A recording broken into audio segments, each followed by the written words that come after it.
আর তুমি হাসছো, এমন সময় কি হাসি মানায়?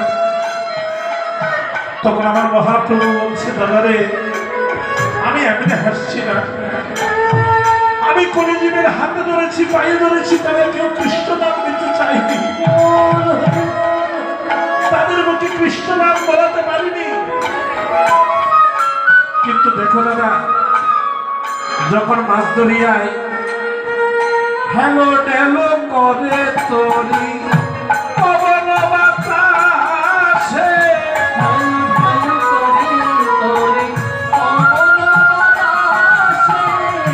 ডুবু ডুবু করে তরি পবন বাতাসে, ডুবু ডুবু করে তরি কৃষ্ণ কৃষ্ণ বলে তারা উচ্চারে প্রকাশে। কৃষ্ণ কৃষ্ণ বলে তারা উচ্চারে প্রকাশ। দাদা শোনো, যখন তরি ডুবে মরার ভয় এসেছে, তখন তারা কৃষ্ণ কৃষ্ণ বলে ডাকছে। তাই আজ থেকে তুমি একটা কাজ করো, যারা কৃষ্ণ নাম বলবে না তাদের পেছনে বিপদ লাগিয়ে দাও, অন্তত ওই বিপদের ভয়ে হলো তারা কৃষ্ণ নাম করবে। শুধু ভক্তগণ, বিপদ কাদের ঘরে আসে জানেন? যারা গুরু বিমুখ, যারা কৃষ্ণ বিমুখ, এমন সংসারে বিপদ লেগে থাকে। আর যেই ঘরে গুরুর উপাসনা হয়, যে ঘরে কৃষ্ণ নাম হয়, যে ঘরে গোবিন্দ ভজন হয়, আমার ভগবান বলেছে সে ঘরে কোনো বিপদ স্পর্শ করতে পারে না। তাই শ্রী ভক্তগণ, যদি সমস্ত বিপদ আপদ থেকে দূরে থাকতে চান, তাহলে নাম ভজন করবেন। স্বামীজি অদ্বৈতানন্দ পুরী মহারাজ তার উপাসনা পদ্ধতিতে লিখে গেছে, যেই নাম সেই কৃষ্ণ ভজনিষ্ঠা করি, যেই নাম সেই কৃষ্ণ ভজনিষ্ঠা করি, যেই নাম সেই কৃষ্ণ ভজনিষ্ঠা করি, যেই নাম সেই কৃষ্ণ ভজনিষ্ঠা করি, নামের সহিতে আছে আপনি শ্রীহরি, নামের সহিতে আছে আপনি শ্রীহরি, নামের সহিতে আছে আপনি শ্রীহরি। নামের সহিতে আছে আপনি শ্রীহরি।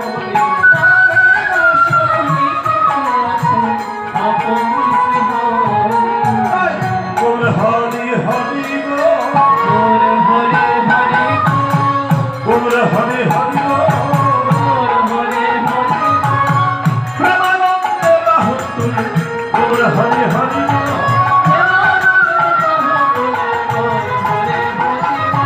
আনন্দে পেরেছে নেছে বল হরি হরি গো,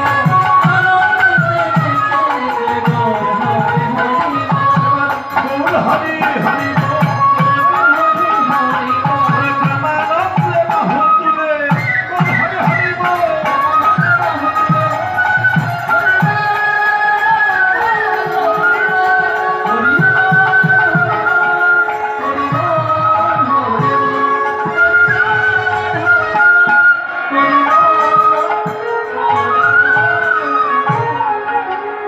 শুধু ভক্তগণ, ভগবানকে ভজন করতে হলে ভগবানের প্রতি বিশ্বাস রাখতে হবে।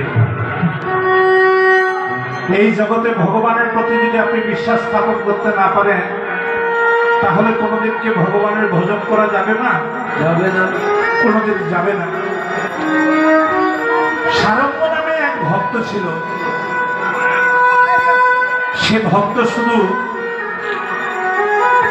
সরজ নদীর তীরে নৌকা পারাপার করতেন। এমন অভাবের সংসার, ঘরে একটি বিয়ের উপযুক্ত মেয়ে আছে, দিনান্তে এক মুঠো অন্ন জোগাড় করতে পারে না। প্রতিদিন নৌকা বেয়ে যায় আর মনে মনে ভাবে, আমার জন্য তো এই জগতের কেউ যদি না থাকে, ওই রঘুপতি রাম আমার জন্য আছে। কোনো ক্ষতি করবে। শুধু এই ভরসা মনে নিয়ে ওই সরজ নদীর তীরে শুধু বোকা বাইতে থাকে। একদিন মেয়ের বিয়ের কথা হলো, হাতে কোনো টাকা পয়সা নেই, কি করবে উপায় না দেখে এক মহাজনের কাছে গিয়ে উপস্থিত হলো। মহাজনকে আর নাম নাম জপ করছে। কিছুদিন পরে ওই 20,000 টাকা জমা হলো। সেই টাকা দিতে গিয়ে নিজে অনেকদিন উপবাস থেকেছে, কোনোদিন ভাত খাইনি। কারণ চাল কিনতে গিয়ে টাকা চলে যাবে, এমন করে কষ্ট করে চলছে। সেই টাকা নিয়ে গিয়ে দিয়ে দিলেন ওই মহাজনের হাতে। মহাজন সে তো সর্বস্ব মানুষ। মহাজন কি করলেন, ওই টাকাগুলো নিয়ে তার খাতায় জমা করলেন না। কিছুদিন পরে মহাজন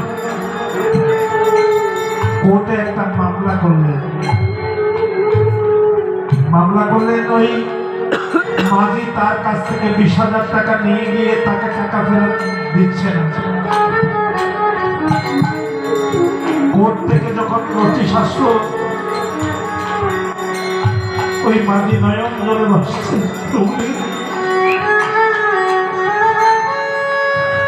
আমি খেয়ে না খেয়ে আমি মহাজনের টাকা শোধ করেছি, কিন্তু মহাজন আমার নামে মামলা করেছে। আমি নাকি মহাজনের টাকা দিয়ে প্রভু, তুমি তো সব কিছু জানো। এখন আমি কি করব? এই বাড়ি ছাড়া যে আমার যাওয়ার আর কোনো পথ নেই। হাজিরার সময় হলো,